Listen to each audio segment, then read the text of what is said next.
So based on the historical grounds, the resurrection of Jesus Christ has as much or more evidence to validate its credibility than any other event in human history.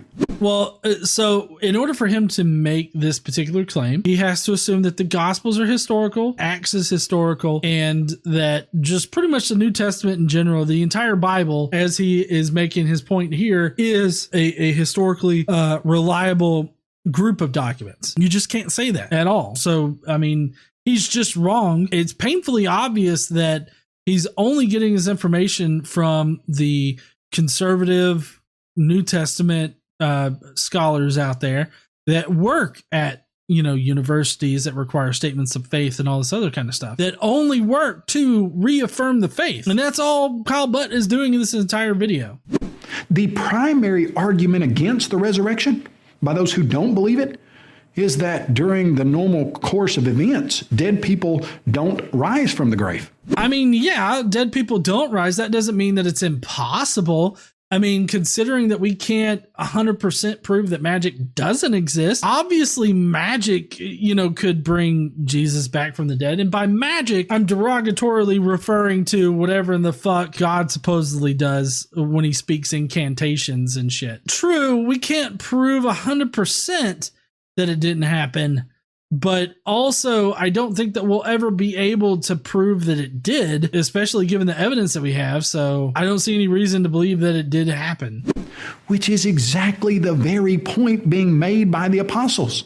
When all the evidence is weighed and it's revealed that the apostles never buckled under torture, the New Testament never crumbles under scrutiny, and the secular historical witnesses refuse to be drowned in a sea of criticism.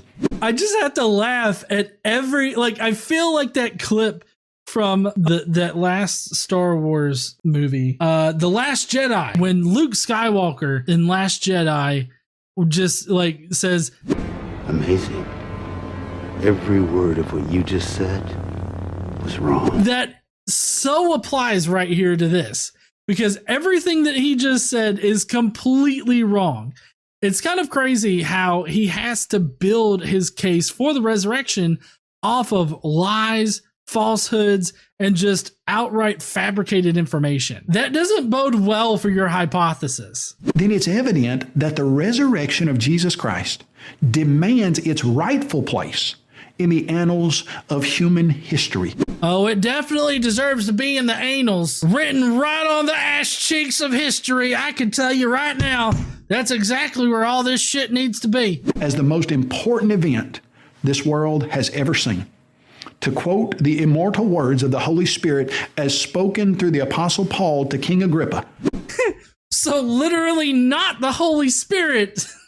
It was just Paul saying shit. And if he's talking to King Agrippa, then this is Acts, which means that Paul didn't say shit. This is not something that how are you going to end this entire fucked up video full of lies with a lie? It should be expected. You're right, honey. But I mean, it flabbergasts me every single fucking time. It's like, I'm going to end this bullshit video with yet again another lie.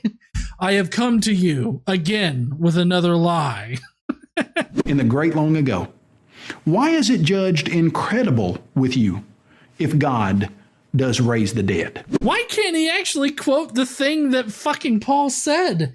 All right, so Acts, this probably never actually got said. There's no way for Luke to have known if Paul said any of this, because Luke was, several years removed from Paul. There's no way that he could know this was said, for one. For two, he's literally got it written right up on the screen, and yet he cannot read it verbatim. What the fuck? You stupid ass.